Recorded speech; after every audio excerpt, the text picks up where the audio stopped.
Vamos começar então. Atos 20.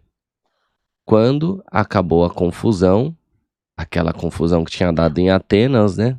Lembra, no teatro, pegando fogo, pessoal doidão lá, querendo matar Paulo.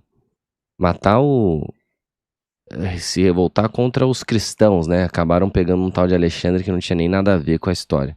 Quando acabou a confusão, Paulo mandou chamar os irmãos e falou com eles para animá-los. Então se despediu deles e foi para a província da Macedônia. Então ele estava em Éfeso, né? Ups. Não era em Atenas não, gente. Ah não, era em Atenas que ele estava, né? E aí se despediu e foi embora para a província da Macedônia. É esse verdinho aqui, né? Essa é a terceira viagem do Paulo. Então ele vem para cá, ó. Faz essa voltinha e volta. Vai passar aqui por cima. Atravessou aquelas regiões, animando muito com as suas mensagens os cristãos. Então, ele sempre fazia isso, né? Passava pelas regiões onde já tinha plantado a igreja e animava esse pessoal, né? Conversava com eles. Às vezes a gente dá essa esmorecida, né, Jaque, que nem estava falando, aleatória. Imagina que bom ter o Paulo ali falando, irmão, força, fé, você tá vivo e você é um cristão. Você tem muito a servir, a trabalhar para o reino de Deus. Dava perspectiva, né? Aí chegou à província da Acaia, onde ficou 3 meses. Quando já estava pronto para ir à província da Síria, soube que os judeus estavam fazendo planos contra ele. Então resolveu voltar pela Macedônia. Foram com eles as seguintes pessoas: Sópatro, filho de Pirro, da cidade de Bereia. Vamos reparar aqui o quanto cada um é de um lugar. Olha o time do Paulo, né? Esse time dele ministerial. Ele é um time internacional. Várias pessoas de várias regiões que foram se juntando aqui ao time dele, né? Que ele foi escolhendo também. E que estavam fazendo essa missão, né? Sópatro, filho de Pirro, da cidade de Bereia. Lembra dos bereanos? Que eram pessoas mais nobres, de mente mais aberta. E ouviam com atenção, faziam perguntas e depois pesquisavam na lei, né, se aquilo que Paulo falava de fato era válido. Aristarco e Segundo, de Tessalônica, Gaio de Derbe, Timóteo e também Tíquico de Trófimo, que eram da província da Ásia. Eles foram na frente e nos esperaram na cidade de Troade. Depois da festa dos pães sem fermento, nós partimos da cidade de Filipos. Festa dos pães sem fermento é a festa da Páscoa, né? 5 dias depois nos encontramos com eles em Troade e ficamos ali uma semana. Ok. Então, mostrando aí um pouquinho da missão, né? E eles passando por todas as cidades, animando as pessoas. Esses caras eram incansáveis e imparáveis. No sábado à noite, nós nos reunimos com os irmãos para partir o pão. Ah, que beleza. Paulo seguiu tanto tudo que Jesus ensina. Vamos ver muito isso aqui verdadeiro.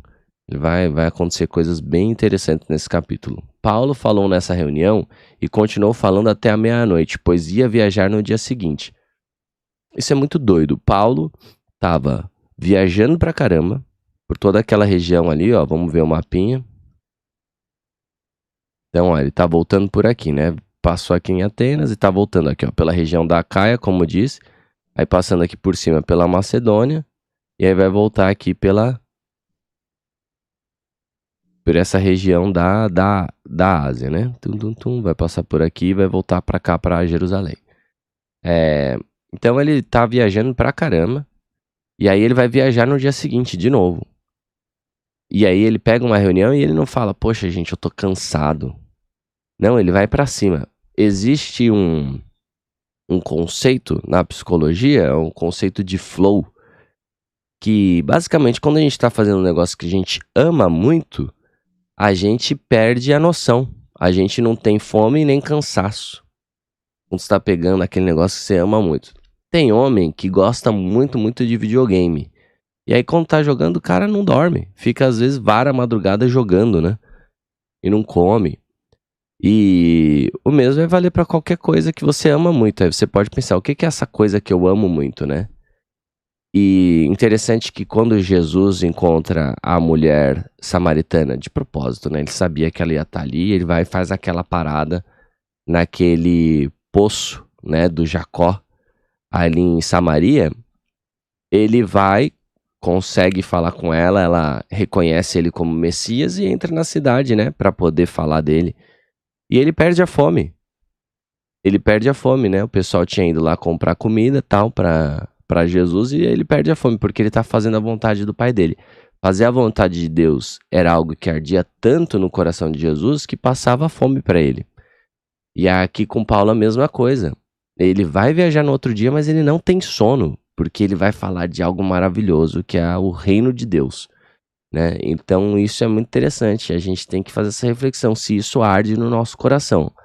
Graças a Deus, isso tem acontecido no nosso convívio. Quando vem o pessoal aqui, né, na célula, depois, às vezes, ficam alguns irmãos, geralmente ficam quase todos.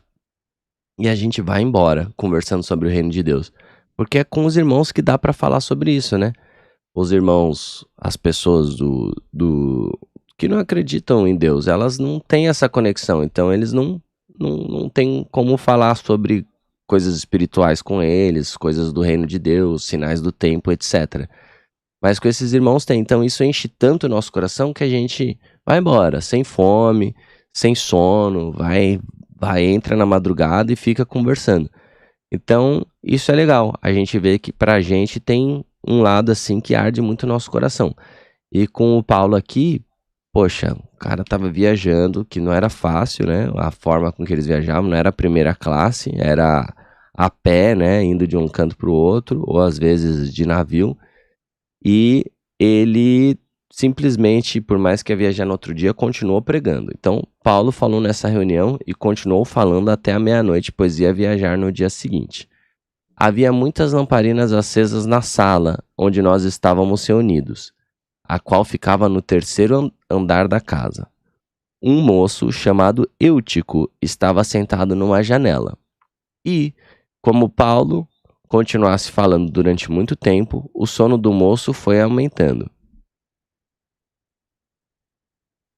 Estranha a forma que está escrito, né? E como Paulo continuasse falando. Vamos ler de outra forma. E como Paulo continuava falando durante muito tempo, conforme Paulo continuava falando muito tempo, o sono do moço foi aumentando. De repente ele dormiu e caiu da janela. Ai, que doido. Quando o levantaram, estava morto. Então Paulo desceu, abaixou-se, abraçou o moço e disse: Não se assustem, pois ele está vivo. Em seguida, Paulo subiu de novo, partiu o pão e comeu. Falou ainda muito tempo, até de manhã, e depois foi embora. Aí levaram o moço vivo para a casa dele, e isso os deixou muito animados. Então, uma coisa que a gente pode fazer uma analogia, né, com o que estava acontecendo com esse moço, interessante que ele é jovem, né, e está acontecendo ali dentro algo muito importante. Quem está falando com eles é Paulo, que está seguindo Jesus à risca, se sacrificando, carregando a cruz dele, né, e entregando a vida dele de fato para o evangelho de Cristo, né, o evangelho de Cristo aos gentios. Então tem algo maravilhoso acontecendo, você poder ouvir Paulo, né? A gente, né, já que às vezes a gente vai lá ver o pastor Juscelio no campinho, tá cheio de gente, mesmo assim a gente vai e se aperta ali para poder ouvir, né, do que ele tá falando sobre o reino de Deus. É algo maravilhoso. Aí imagina você poder ouvir o Paulo pregando, né? Imagina quão bizarro. E aí esse moço senta na janela, né? Não dá pra gente fazer uma analogia, às vezes, com que alguns jovens, né? E pode ser pessoas mais velhas, tanto faz a idade, mas interessante como aqui é um moço e isso costuma acontecer com pessoas jovens. Elas querem estar na janela e tá olhando pra dentro, mas também tá olhando pra fora. Tá vendo o que tá acontecendo ali no mundo e não querer perder as coisas do mundo. A gente tem que tomar a decisão de entrar com tudo e não ficar ali, né? Vai ou não vai. Porque isso pode fazer a gente se dar muito mal, né? E aí, nesse caso, ele tanto tava ali na janela não se importando, tanto que ele dorme. Ele dorme, né, durante a pregação. Beleza, quem nunca dormiu durante a pregação, né? Muitas vezes a gente acaba mesmo de fato dormindo. Mas acho que aqui o grande ponto da história é isso, que ele estava com o coração dele no muro, em cima do muro.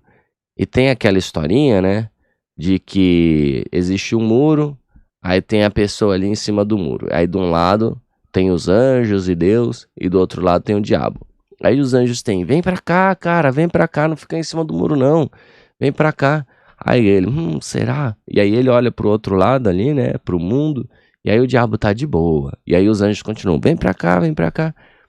Aí ele, poxa vida, por que o diabo não tá se importando, né? Aí ele pergunta pros demônios, por que vocês não estão se importando se eu vou aí pro lado de vocês? Vocês estão aí de boa, enquanto do outro lado os anjos estão me chamando.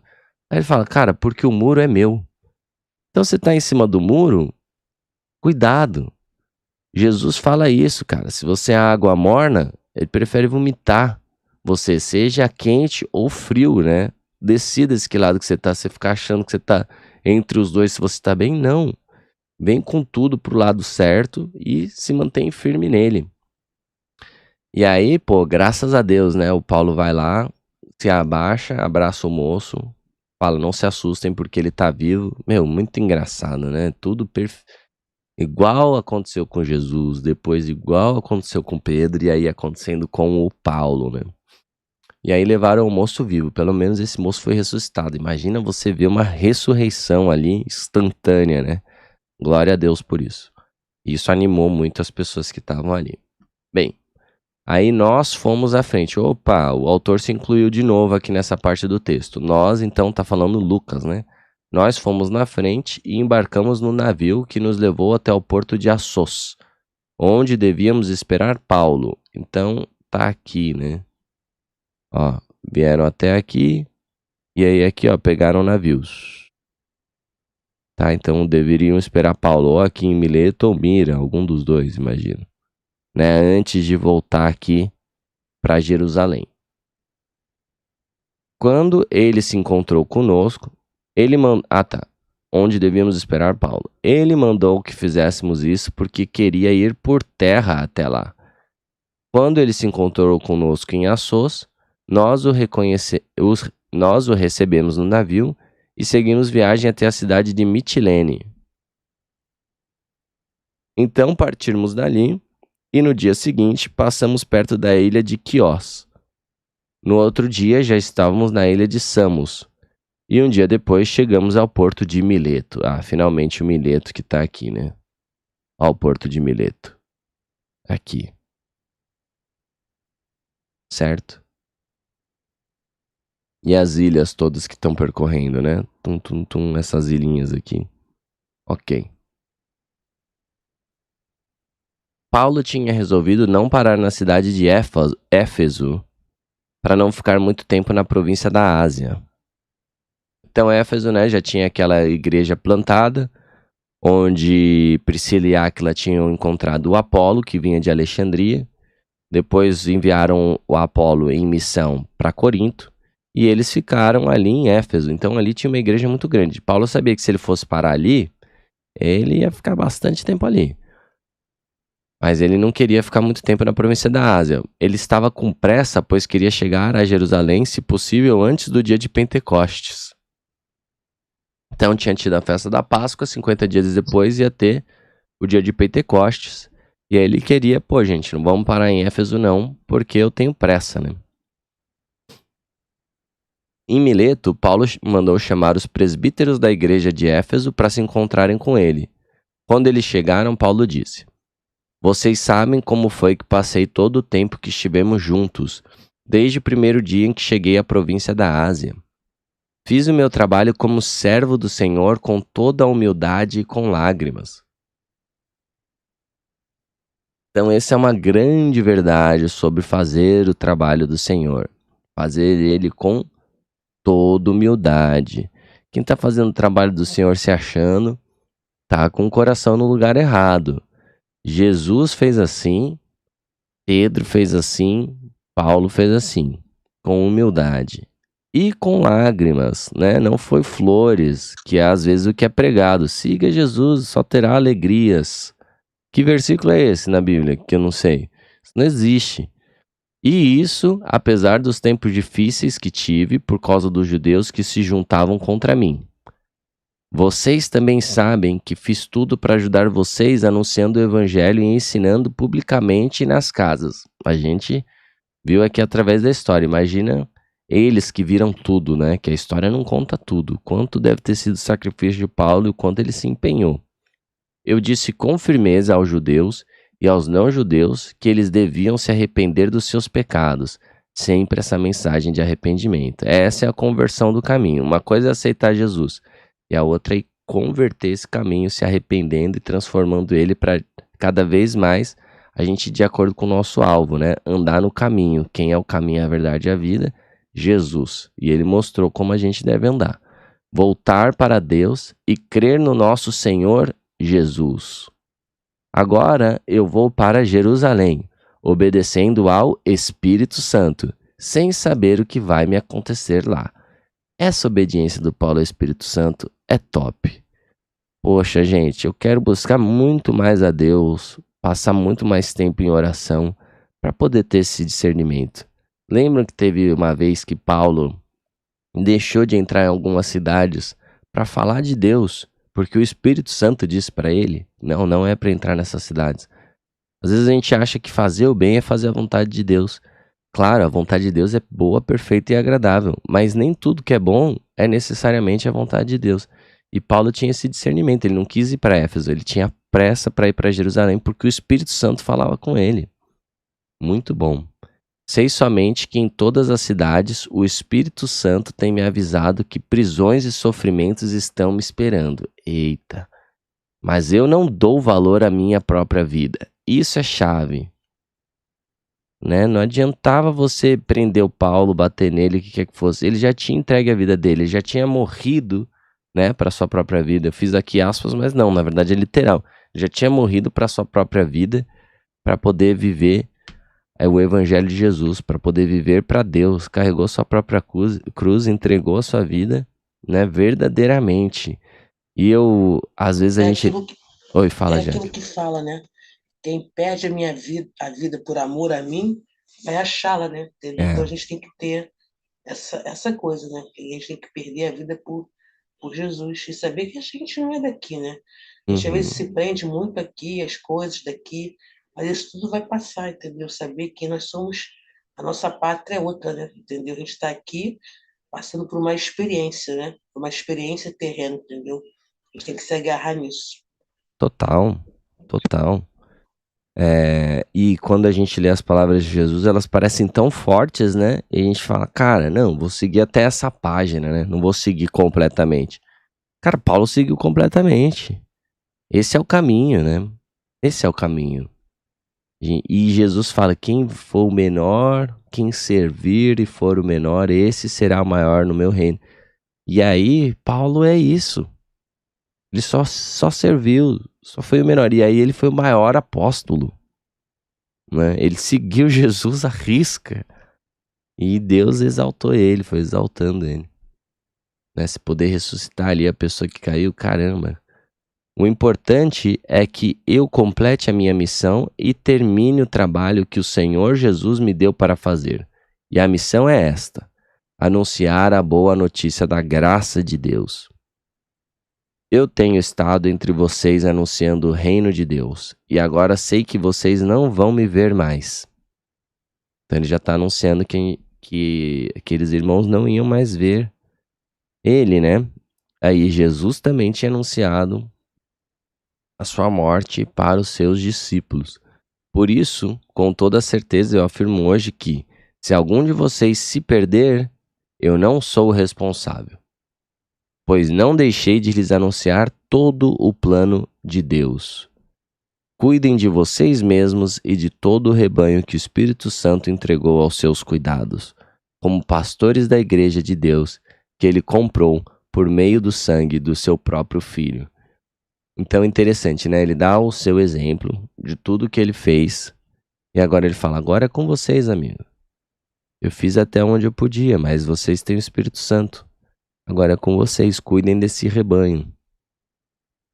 Assim como eu cuidei, né? E não simplesmente façam aí que é o ideal, né? Não, façam o que eu tenho feito, pelo nome de Jesus. Pois eu sei que, depois que eu for, aparecerão lobos ferozes no meio de vocês, e eles não terão pena do rebanho. Ó, então o pessoal já devia estar assim, né? Quem será, né? O pessoal recebendo essa notícia e ali um olhando pro outro, pô, bem que fulano, né? Bem que fulano tá meio estranho. E aí, querendo saber, né? Quem que será que vai ser esses lobos aqui que ferozes que vão aparecer no meio do rebanho? Sempre tem, né, gente?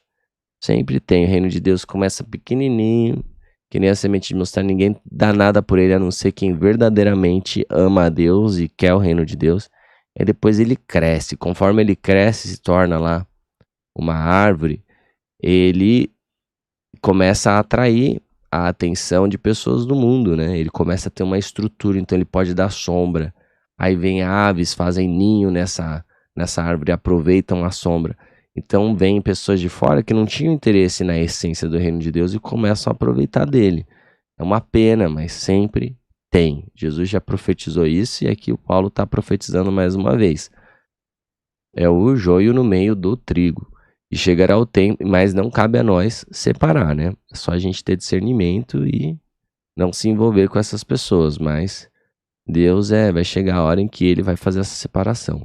E chegará o tempo em que alguns de vocês contarão mentiras. Então ele fala, esses lobos estão no meio de vocês já, hein? Alguns de vocês contarão mentiras, procurando levar os irmãos para o seu lado. Olha isso, né? Procurando levar para o seu lado.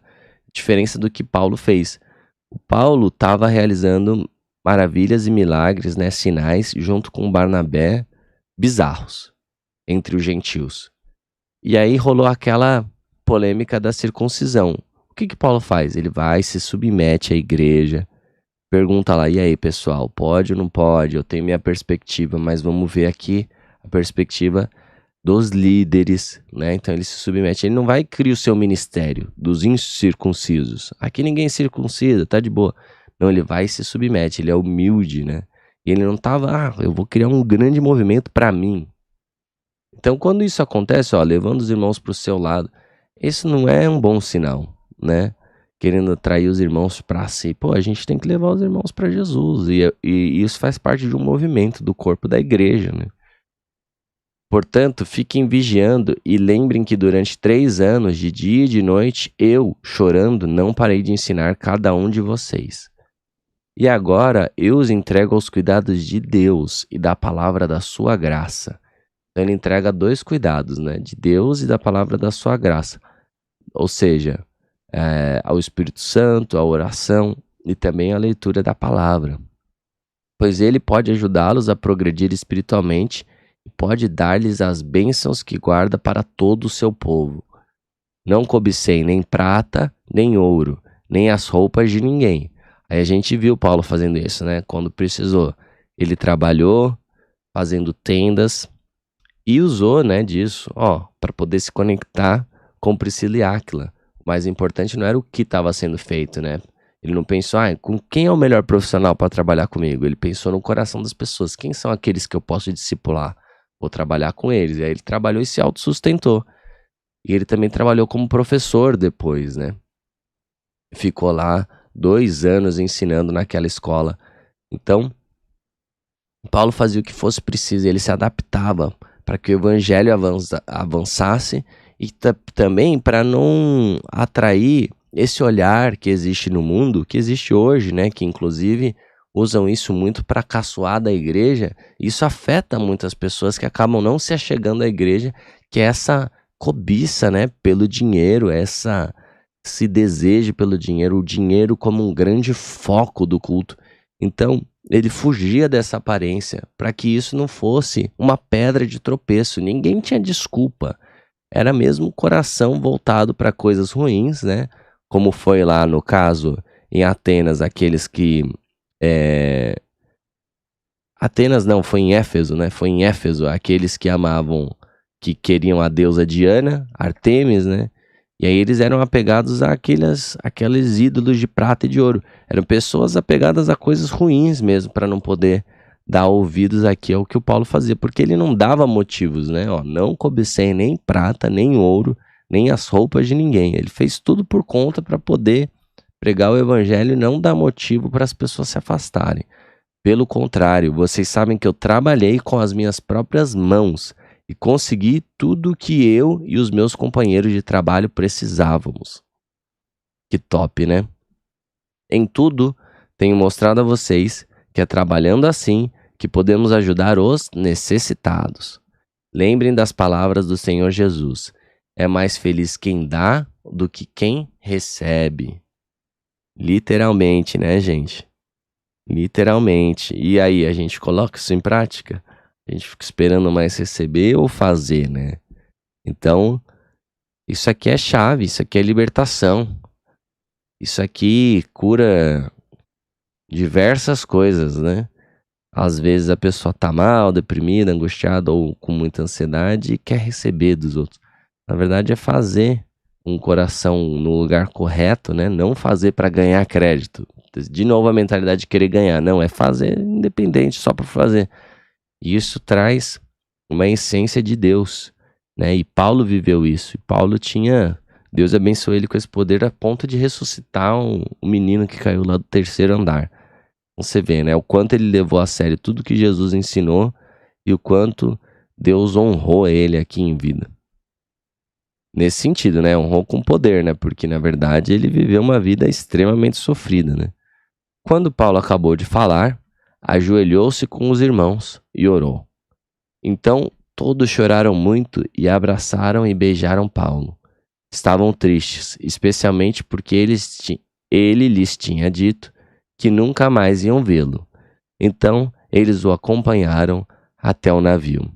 Olha o nível de relacionamento do Paulo com os irmãos, né? É realmente, verdadeiramente, um relacionamento de amor, né? Eles são uma família. Quem são os irmãos, assim, que se deixar a gente vai chorar, né? De tanto que eles agregam na nossa vida. Isso é bem forte, né?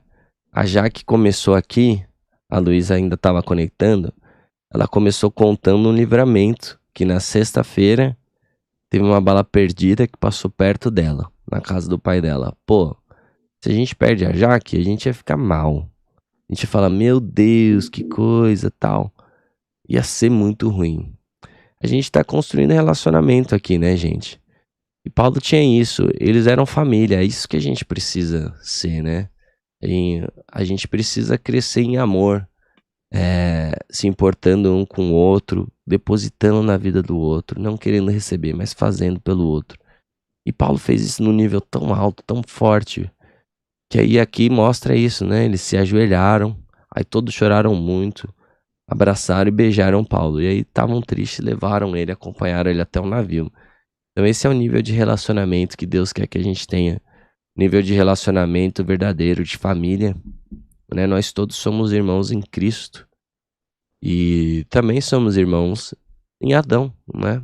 Pela carne nós somos irmãos também. Então, a vida quer afastar a gente, né? Quer polarizar a gente, quer falar que é de esquerda, de direita, quer falar que é disso, daquilo. Nós devemos todos ser um, é aí que a gente vai ser reconhecido como seguidores de Cristo, né? E aqui eles estavam executando isso verdadeiramente, a ponto de que, pô, vamos perder uma parte aqui desse corpo e isso vai doer muito. Doeu muito neles, eles choraram bastante aqui pelo Paulo, mas ele tinha esse discernimento no espírito que ele precisava seguir viagem e ir para Jerusalém. Então, que a gente se torne mais como Jesus, né? Que é humilde, manso, que tem todo o poder do mundo, né? No caso de Jesus, e mesmo assim ele não fez um milagre por si mesmo, ele só serviu. E aí alguém resolveu levar isso extremamente a sério, o Paulo. E a gente vê o quanto ele foi usado por Deus. Tudo isso está disponível. A questão é que a gente não pega esses fundamentos, né, principais e a gente continua vivendo para si mesmo, se importando mais com a gente, não morrendo para nós mesmos, para viver para Jesus, para Deus, né? Então que a gente verdadeiramente consiga colocar isso em prática e a gente vai ser bênção. aqui no nosso meio, no nosso tempo, o nosso povo precisa disso. Que a gente tenha aquela indignação santa, né, que o Paulo teve sobre o povo em que ele estava, e aí por conta disso isso gerou ação nele, ele pregava para as pessoas. E aí aqueles que Deus escolheu se convertiam ao caminho, depois ele ia e fortalecia esses irmãos. Então que a gente tenha esse olhar voltado para poder servir o reino de Deus aqui na terra. Beleza? Mais algum comentário, pessoal? Show de bola. É isso aí. É Uma não. coisa que eu acho lindo, né, que Paulo ele vai com a consciência tranquila, né, que ele fez tudo que ele poderia ter feito, Uhum. e como isso é bom, né, porque é o que você falou, às vezes a gente está vivendo tanto pra gente que se Deus nos chamar, a gente, né, a gente Oh, fazendo uma reflexão, será que eu tô fazendo tudo que eu deveria fazer pro reino, né? E é lindo ver que ele fala, olha, eu fiz o que eu poderia fazer, agora a bola tá com vocês. é Agora verdade. vocês façam igual, né? Então, que privilégio a pessoa ter essa consciência limpa, né? E esse discernimento É. de fazer tudo que, que pode, que não pode, independente das tribulações, dos problemas, né? Mas ele ali Uhum. apresentou é, em vida mesmo, né? Com a vida dele, o que Jesus pediu para que ele fizesse e falou: agora vocês façam igual, né? Porque hoje em Uhum. dia tem tanta gente falando: não olha para mim, não, olha para Jesus. Eu sou falho, mas Paulo falou assim: ó, olha para mim, né? Porque eu tô imitando Caramba. ele, né? Então é muito forte.